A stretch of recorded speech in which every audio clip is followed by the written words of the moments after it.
મેલો કાણો માવડી કોઈ તમારો બાળ છું, ધરતો સદા તવ ધ્યાન ને લેજે હવે સંભાળ તું.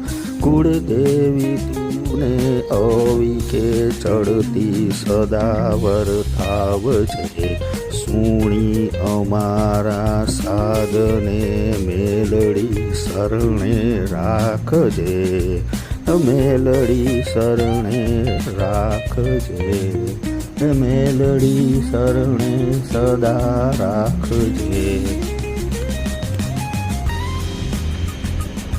જેના જેના કુળદેવી માં મેલડી હોય અને જેના જેના નો થઈ ગયા હોય એવા કામ માં મેલડીએ કરી દીધા હોય એ આ મારી ચેનલને લાઈક કરશે, શેર કરશે અને સબસ્ક્રાઈબ કરશે. જય માં મેલડીમાં અને કોમેન્ટમાં લખી આપજો મિત્રો, જય માં મેલડી, જય પંચની માં, પંચના માં મેલડીમાં.